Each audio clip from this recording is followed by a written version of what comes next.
रघुवीर समर्थ. रघुवीर समर्थ. अं, एक गुरूंची चर्चा करायची होती चारू. ती वही मी आणून ठेवली, बॅगेमध्ये भरली आणि बॅग आणायला विसरलो. आता वही आणायला विसरलो नसून मी बॅग आणायला विसरलेलो आहे. अशी प्रगती आहे माझ्यात. ठीक आहे, पुढच्या रविवारी आपण हा, आपण खरं इतर अभंग बघूया. देखण्याच्या तीन जाती. हे तुकारामांचं आमच्या लौकिकाचं ज्ञान जे होतं ते रामदासांचं, तुकारामांचं, नामदेवांचं, नाथांचं लौकिकाचं ज्ञान आणि ज्ञानेश्वरांचं सुद्धा, म्हणजे ज्ञानेश्वरांमधली लौकिक सृष्टी असा मवा धोंड नावाचे मोठे विचारवंत समीक्षक होऊन गेले. तर ज्ञानेश्वरीतील लौकिक सृष्टी नावाचंच त्यांचं पुस्तक आहे. म्हणजे त्यांचं PhD लेवलचं कामच त्यावर आहे. ज्ञानेश्वरीतल्या छोट्या छोट्या लौकिकाच्या गोष्टी कळल्यात आणि त्याच्यावर त्यांनी PhD केलेली आहे की काय यथं ज्ञानेश्वर काम, म्हणजे इतकं उदाहरणं त्या 16 वर्षाच्या अवघ्या आयुष्यामध्ये सगळं बघणं जगाचं एवढं होतं. म्हणजे तुकारामांचं तसंच आहे. देखण्याच्या तीन जाती. देखण्याच्या म्हणजे पाहण्याच्या, कुठलीही गोष्ट बघायच्या तीन प्रकार असतात असं असं तुकाराम सांगतात. कशी कळते तुम्हाला एखादी गोष्ट? वेठी वार्ता अत्यंती असं म्हटलेलं आहे. आता वेठी म्हणजे काय? वेठी म्हणजे जबरदस्तीनं. जबरदस्तीनं एखाद्याचा मानगुट पकडून त्याला सांगितलं इथं आहे की नाही, तर तो म्हणतो मानगुट पकडलं आहे म्हणतो तो. जुलूम जबरदस्ती खाली एखाद्या गोष्टीला आपण होय म्हणतो. ती एक बघण्याची पद्धत आहे. ते काय खरं नाही अर्थातच. वार्ता. वार्ता म्हणजे कोणीतरी हिअर्स आहे, कोणीतरी येऊन सांगतं तिथं अमुक एक गोष्ट आहे. तर मग विश्वास ठेवायला लागतो त्यावर. त्यामुळं वेठी, वार्ता आणि अत्यंती. अत्यंती म्हणजे बारकाईनं प्रत्यक्ष जाऊन स्वतः बघणं, स्वतःला पाहिजे म्हणून बघणं म्हणजे अत्यंती. अत्यंती बघणं असं बारकाईनं प्रत्यक्ष बघणं, प्रत्यक्ष अनुभवाला अत्यंती असं म्हणतात. देखण्याच्या तीन जाती, वेठी, वार्ता, अत्यंती. मग कसं म्हणतात तुकाराम? जैसा भाव तैसे फळ, स्वाती तोय एक जळ. हे भाव असा हा तुकारामांचे अनेक सुविचार आहेत. त्यातला हा सुविचार आहे की जैसा भाव तैसे फळ. तुमच्यामध्ये भाव कसा आहे तसं तुम्हाला फळ मिळेल. आता हे फार नंतर अगदी आमच्या क्वांटम मेकॅनिक्स वगैरे सगळं झाल्यानंतर आता फिजिक्सलाच असा प्रश्न पडायला लागला की निरीक्षकाला जे पाहिजे तेच दिसतंय का काय त्याला. त्यामुळे निरीक्षका जग बदलणार आहे का, अशा अतिशय तत्वज्ञानिक प्रश्नापर्यंत फिजिक्स येऊन पोहोचलं. जैसा भाव तैसे फळ, स्वाती तोय एक जळ. स्वाती म्हणजे स्वातीचे थेंब पडतात हा शिंपल्यामध्ये आणि त्याचे मोती होतात. पाणी हे पाणीच आहे की खरं. ते पाणीच आहे. ते स्वाती तोय एक जळ. असं असं असं आहे. पण ते कुठं काय पडतं त्यावर अवलंबून आहे. त्यामुळे चित्त आणि डोळे कोणाचे आहेत त्यावर दिसणार काय हे अवलंबून आहे. असं अशी सगळं सब्जेक्टिव्हिटी जी आहे जगाच्या परसेप्शन मधली, ती तुकाराम एका ओळीत सांगून टाकतायत. जैसा भाव तैसे फळ, स्वाती तोय एक जळ, पाहे सांगे आणि जेवी. नुसतं जेवण बघून सांगतात मस्त आहे म्हणून काय. सांगे आणि जेवी आणि चव घेऊन बघणार आहे तर त्यामध्ये फरक आहे ना. म्हणाले नुसतं बघून सांगणं आणि जेवण करून सांगणं यामध्ये फरक आहे. पाहे सांगे आणि जेवी, अंतर महदंतर तेवी. तर त्यामध्ये अंतर फार आहे. म्हणजे नुसतंच बघून सांगणं आणि अनुभवून सांगणं यामध्ये फरक आहे. हा आध्यात्मिक अनुभवाचं तसं आहे. म्हणाले हे नुसतंच कोणतरी सांगतात, ब्रह्म चर्चा करतात, त्या चर्चेला अर्थ नाही. त्याची टेस्ट तुम्ही घेतलेली असेल आध्यात्मिक ज्ञानाची, तर तर तुमचं सांगणं आहे ते वेगळ्या प्रकारचं होतं. त्यामुळं पाहे सांगे आणि जेवी, अंतर महद अंतर तेवी, तुका म्हणे हिरा पारखिया मूढा गारा. हिरा पारख्याला हिरा असतो, बाकीच्याला गारच वाटते, ती साधा साधा दगड वाटतो. पारख्याला मात्र हिरा असतो. त्यामुळे परमेश्वराचं दर्शन तुम्हाला कसं होईल काय सांगता येत नाही. तुमची चित्तवृत्ती तशी पाहिजे आणि मग तो तुम्हाला सगळीकडे दिसेल हे तर इतर अभंगामध्ये सांगितलेलंच आहे. पण स्वतःला तुम्ही जेवढे तयार कराल तेवढा परमेश्वर तुम्हाला दिसणार आहे. हे परमेश्वर गुरु काय पुस्तकं ही तुम्हाला दाखवणार नाही. तुम्हालाच स्वतःची तयारी करायला लागेल. तुमच्या तयारीचं प्रपोर्शनमध्येच परमेश्वराचं दर्शन होत राहणार. मी तुम्हाला मागच्या वेळी A = B = C = Z जे सांगितलं त्यातलं एक जरी काहीतरी केलं तरी ते बाकीचं सगळं होणारच तुमचं. एक अहंकार तुम्ही घालवायला शिकला सरेंडर करून की तुम्हाला परमेश्वराचं दर्शन होणार. परमेश्वरानंच स्वतःहून तुम्हाला दर्शन दिलं तर तुमचा अहंकार जाणार. असंच एक मोठं समीकरण आहे अध्यात्मामध्ये. तुका म्हणे हिरा, पण हे कळायसाठी त्या पारख्याला हिरा कसा कळतो तसं तुम्हाला अध्यात्मातला पारखी व्हायला लागेल आणि त्यासाठी अभ्यास करून नामाचा स्वतःच्या अहंकारावर विजय मिळवायला लागेल. हा, पुढचा एक अभंग बघूया.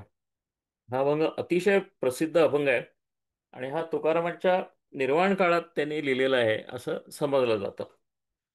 पण निर्वाण काळाचे अभंग वेगळे आहेत.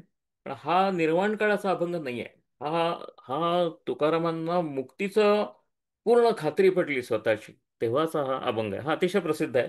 याजसाठी केला होता अट्टाहास, याजसाठी केला होता अट्टाहास, शेवटचा दिस गोड व्हावा.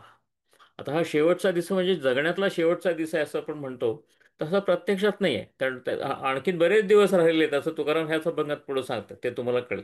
शेवटचा दिवस म्हणजे देह म्हणून जगण्याचा शेवटचा दिवस आहे हा माझा. आता आता मी आता आता पुढे मी मी तुम्हाला देहात दिसलोय, तरी मी देहात राहिलेलो नाही. आता आता माझ्या प्रारब्धानं मला जेवढं देहात ठेवायचं आहे तेवढं ठेवलेलं आहे. माझी वेळ आली की मी जाणार, पण आता मी देहात अडकलेला नाही आहे. मी देहात तुम्हाला दिसलो तरी मी देहात अडकलेला माणूस नाही आहे. असा असा असा तो याजसाठी केला होता. हा क्षण यायचा म्हणूनच राबलो, एवढं सगळं नामाच्या मागं लागलो, विठ्ठलाच्या मागं लागलो, सगळं सगळं जे केलं तर ह्याच्यासाठीच अट्टहास केला. अट्टहास केला असं म्हणलेलं आहे तुकारामांनी. काय प्रयत्नाची स्वतःच्या जाणीवा बघा. याजसाठी केला होता अट्टहास, शेवटाचा दिस गोड व्हावा. शेवटाचा हा देहातला माझा शेवटचा दिवस आहे. आता नाही, इथून पुढे देहात परत येणार नाही मी, असं असं तुकाराम सांगतात. आता निश्चितीने पावलो विसावा. काय खात्री आहे बघा तुकारामांना. निश्चित झाली, आता मला शांती आली. म्हणले मला आता मला काही पाहिजे आहे असं असं असं नको झालं आता. मला हे पाहिजे आणि ते पाहिजे, मला मुक्ती पाहिजे, मला परमेश्वर पाहिजे, मला काहीच नको. हा हा. आणि काहीच हवं, ह्यातलं काहीच राहिलेलं नाही आहे आता. आता सगळं त्याच्या इच्छेनं आहे. आता निश्चितीने पावलो विसावा, खुंटलिया धावा तृष्णेची या. सगळी तृष्णा संपली, सगळी तृष्णा आणि तृष्णा संपणे हे तुम्ही बुद्धिझम जर वाचला, थोडा जरी वाचला, तरी त्याला त्याला ते तना असं म्हणतात. TANA तना. तर तना म्हणजे तृष्णाच आहे. आणि तो बुद्धांनी सगळ्या दुःखाचं मूळ तृष्णेमध्ये आहे असं सांगितलं. आणि मग तृष्णेवर मात कशी मिळवायची, म्हणून अष्टांग मार्ग आणि मध्यम मार्ग असे त्याने उपाय सांगितलेत बुद्धांनी. आता निश्चितीने पावलो विसावा, कुंटलिया धावा तृष्णेची या. तृष्णेचा धावच आता थांबली, त्यामुळे मी मुक्त झालो. आता आता आता संपलं सगळं. म्हणजे किती महत्वाचं आहे तृष्णावर विजय मिळवणं आणि तृष्णेपासून सुटणं. त्यावर विचार तुम्ही करत गेलात, वेदांतामध्ये काय, इथे अध्यात्मामध्ये भक्तांच्या विचारामध्ये काय, असं लक्षात येतं की हे तृष्णा आहे ती अहंकारापोटी येते. अहंकारा ही तृष्णा चित्तातून येते. ती मला झालेली तृष्णा आहे, मला एक अमुक एक पाहिजे किंवा नको आहे, हा जो विचार आहे हा अहंकारामुळे दृढ होतो. त्यामुळे अहंकारावर एकदा तुम्ही विजय मिळवला की बाकीचं सगळं देहाचंच आयुष्य उरून जातं, तुमचं राहत नाही. आणि ते देह प्रारब्धावर टाका, असं फार सुंदर आमच्या गोंदवलेकर महाराजांचं वाक्य आहे की देह प्रारब्धावर टाका आणि तुम्ही अध्यात्माच्या मागं लागा. देहा भोगू दे त्याचं काय असायचं ते. ही जी फारकत केलेली आहे, अतिशय सोपा करून सांगितला वेदांत संतांच्या नंतर आमच्या गोंदवलेकर महाराजांसारख्या संतांनी. आता निश्चितीने पावलो विसावा, कुंटलिया धावा तृष्णेशिया. तृष्णाच थांबली आता माझी. आणि मग कसं तुकाराम असा धन्योहम असा असं स्वतःला धन्य म्हणत नाहीत, पण कसा आनंदानं सांगतात बघा. कौतुक वाटे झाली या वेचाचे. वेच म्हणजे खर्च. आयुष्य वेचलं असं पण म्हणतो. आयुष्य वेचलं म्हणजे काय, आयुष्य वेचण्याचे दोन अर्थ आहेत. एक तर खर्च करणे आणि दुसरं गोळा करणे. त्यामुळे आपण ज्याला जमा खर्च असं म्हणतो, त्याला वेचावेच असा पण शब्द आहे जुन्या मराठीमध्ये. वेचावेच म्हणजे जमा खर्च, वेचणे म्हणजे खर्च करणे. आयुष्य कुठं वेचलं, पैसे कुठे वेचतोस, पैसे जपून वेचावेत म्हणजे खर्च. वेचणे म्हणजे खर्च करणे. कौतुक वाटे झाली या वेचाचे. आजपर्यंत आयुष्य मी जसं खर्च केलं, त्या पद्धतीनं ते गेलं, त्याचं कौतुक वाटतं आता. असं असं आता आता काही निषेध राहिलेला नाही, स्वतःचा निषेध नाही, स्वतःबद्दलची काय प्रौढी नाही. अशा अवस्थेत तुकाराम आलेले. कौतुक वाटे झाली या वेचाचे, नाव मंगळाचे तेणे गुणे. त्यामुळे आता सगळं मंगलमय झालेलं आहे. मंगलमय झालं, मला आता अमंगल असं काही दिसत नाही. ही आध्यात्मिक अनुभवाची फार मोठी फार मोठी प्रचिती इथे असते की तुम्हाला लहान थोर असं काही दिसत नाही, उंच नींच असं काही दिसत नाही. तुम्हाला सगळीकडे भगवंत जाणवत राहतो, स्वतःमध्ये आणि स्वतःच्या बाहेर सुद्धा. कौतुक वाटे झाली या वेचाचे, नाव मंगळाचे तेणे गुणे. तुका म्हणे मुक्ती परिणिली नोवरी. आता मी लग्न केलंय, कोणाशी केलंय तर मुक्तीशीच लग्न केलंय. तुका म्हणे मुक्ती परिणिली नोवरी. माझी पार्टनर आता कोण आहे, तर मुक्ती हीच माझी पार्टनर आहे. आता मी कशात अडकणार आहे सांगा बरं. मुक्तीशीच मी जर स्वतःला जोडून घेतलं असेल, तर आता मला बंधन ते कशाचं. म्हणजे सांगण्याचा प्रकार बघा कसा आहे. तुका म्हणे मुक्ती परिणिली नोवरी, आता दिवस चारी खेळी मिळी. आता 4 दिवस माझे उरलेत. आता आता आनंदात माझा हा क्रीडेमध्ये असा वेळ जाणार आहे. आता मला काहीही तृष्णा नाही, कसल्याही तृष्णेमागं धावून माझं आता आयुष्य जाणार आहे. माझं आयुष्य आनंदाची तुम्हाला खरी व्याख्या पाहिजे असेल तर संतांच्या वाङ्मयामध्ये ती दिलेली आहे. तृष्णा संपण्यामध्ये आनंद आहे.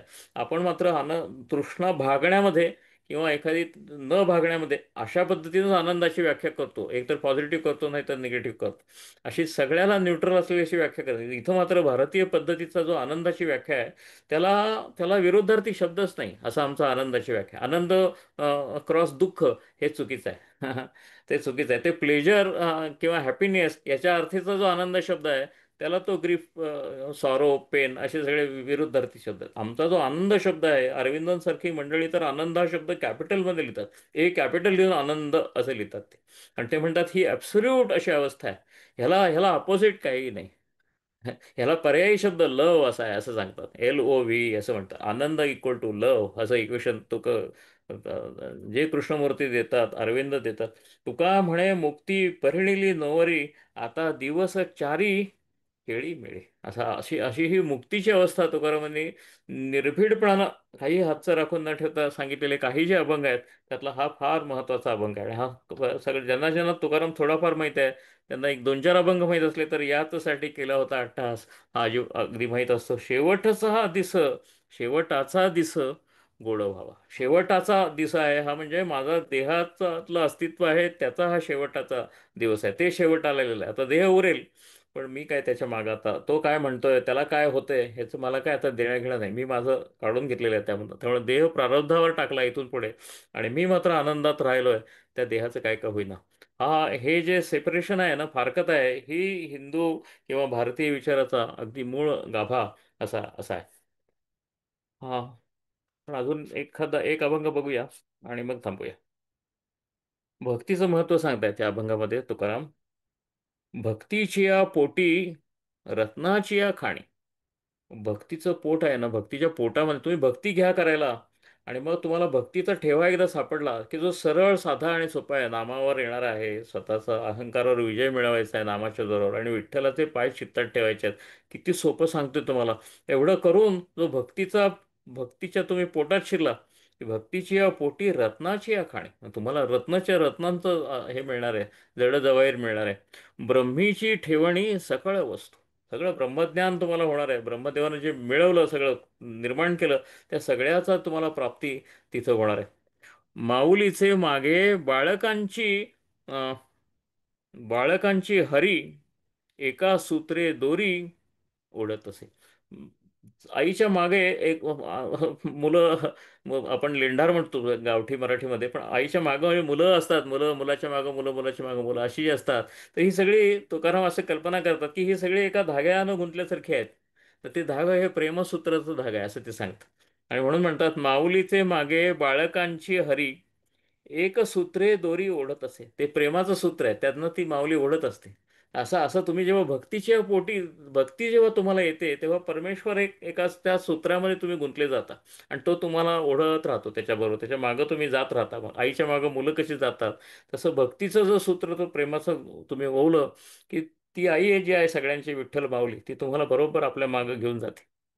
जेथील जे मागे ते राया समोर. दुसरा दृष्टांत दिलाय. राजा एखादा उदार असतो, त्याला मागितलं की तो देऊन टाकतो. तसाच हा विठ्ठल आहे. जेथील जे मागे ते राया समोर, नाहीसे उत्तर येत नाही. नाही असं म्हणतच नाही, कारण त्या राजाला अशक्य असं काही असतच नाही. सेवेची सत्ते धनीच सेवक. हे मात्र महाराष्ट्रातला भक्तिमार्गाचं अत्यंत वेगळं वैशिष्ट्य आहे.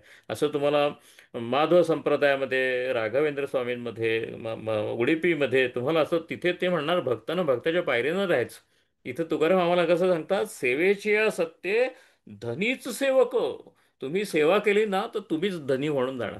कारण तो जो ज्याची सेवा आपण करतो, तो प्रसन्न होतो आणि तो आपल्या सिंहासनावर स्वतःला तुम्हाला बसवतो, अख्खं राज्यच देऊन टाकतो. असा हा प्रेमळ राजा आहे. पंढरीचा राजा जो आहे, तो अख्खं राज्य तुम्हालाच देऊन टाकतो, स्वतःची पदवी तुम्हाला देऊन टाकतो. म्हणून राम म्हणता राम होईजे, पदी बैसोनी पदवी घेईजे, असं तुकारामांची गोळ आहे. तर पदाला बसा आणि पदवीच घ्या. असा असा असा हा भक्तीचा वेगळा प्रकार आहे. हा हा महाराष्ट्राचा, हे हे फक्त महाराष्ट्रातच तुम्हाला दिसणार. सेवेची सत्ते धनीच सेवक, आपुले ते एक न वंचिक आहे.